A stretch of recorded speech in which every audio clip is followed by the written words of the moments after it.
Have you got papers that you don't know what to do with? Well, why not make a little booklet like this? I'll show you how I did it. Just carry on watching. So what I'm doing now is I'm cutting these up into, this is UK A4 size papers, so they're all the same size. Okay, so now I've cut them all approximately to size. I'm going to leave these to one side for the moment. So I've got these approximately to the same size, and what I'm doing now is I'm gluing a front and back so that when we flip the book, we've just not got, like in this case here, one side will be white and the other side will have this. Now obviously this is torn, but that doesn't matter. When I stick it down it won't be a problem at all. But what I don't want to have is on one side the pattern paper and on the other side this white plain sheet. So by sticking them together like this, we have patterns on either side. Now, I'm going to put these two together here, and I'm just going to use some glue, just a stick glue.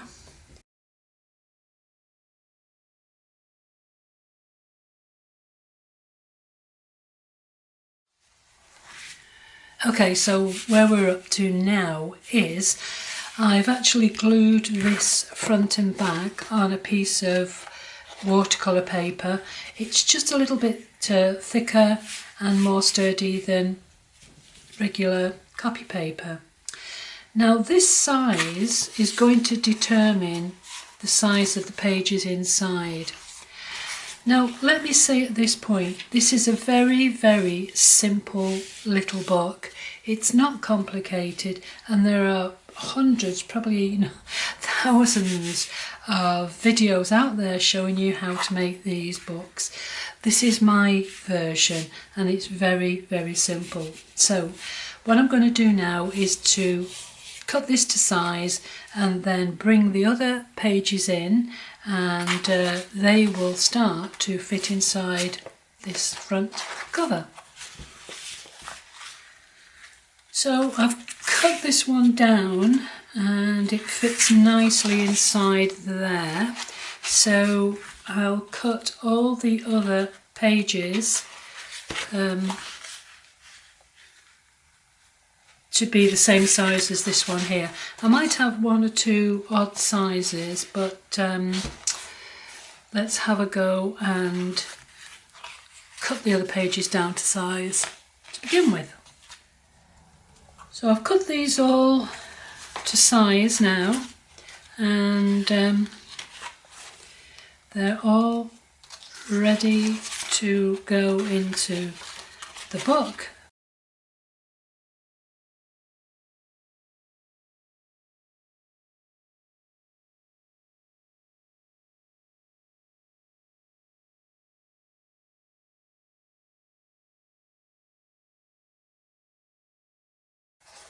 And this is going to be the front, so it's going to be a long thin booklet.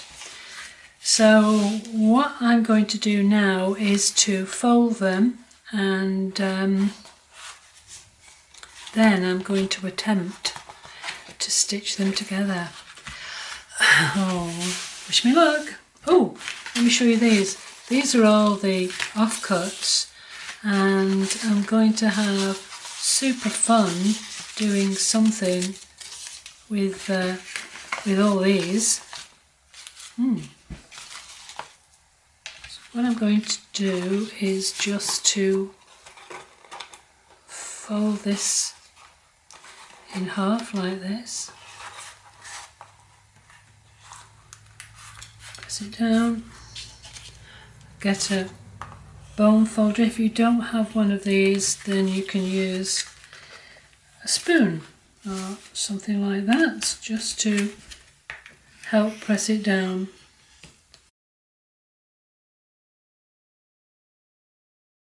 So this is probably the more difficult one because it's got the card, the watercolour paper in the middle, so it's a little bit thicker. So that's the first one. Let's get another one and just do the same again.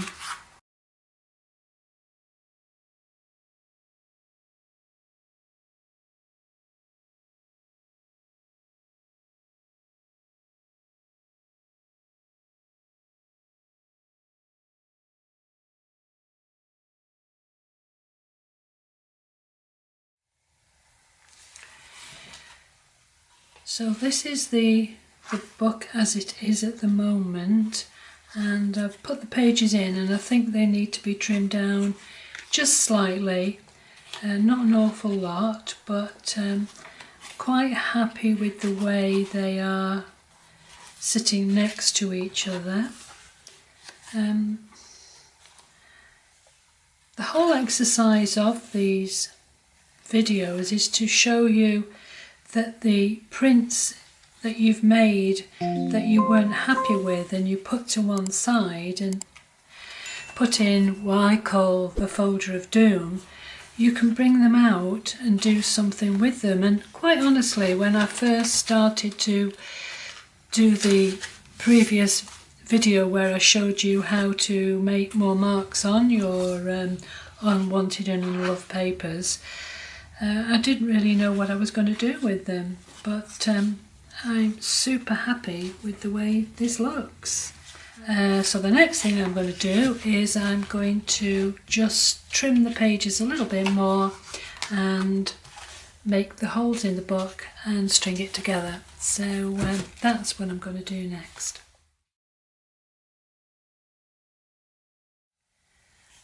So what I've done now is I've got a needle that's got quite an open eye there, and I've pushed it through so these are all lined up. So I'm going to get bulldog clips and just clip this down so it doesn't move too much. I've also got an option as to what colour to use as my string. So I could go with a nice dark blue, or that's a very, very dark navy blue. It probably looks black, but it is a dark navy.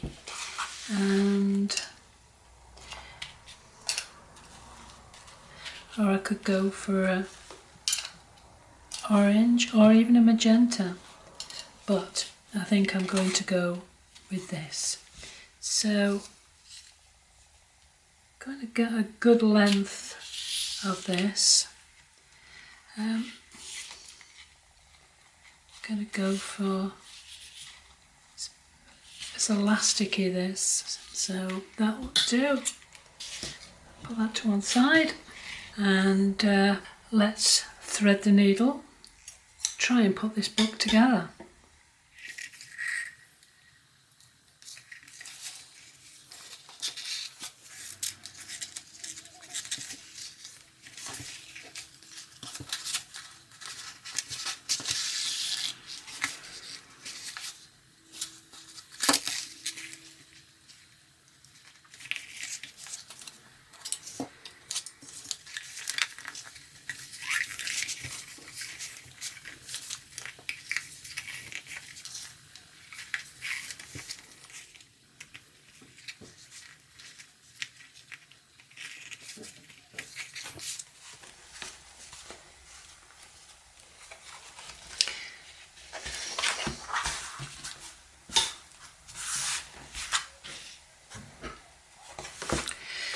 So, look, this isn't a conventional way of doing it, and those of you who do lots of these books will probably be throwing your hand up in despair as I've put this book together, but it's just a simple book.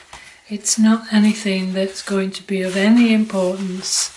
It's just a book with pages in it made from unwanted and unloved textured papers that was sitting in a folder of doom.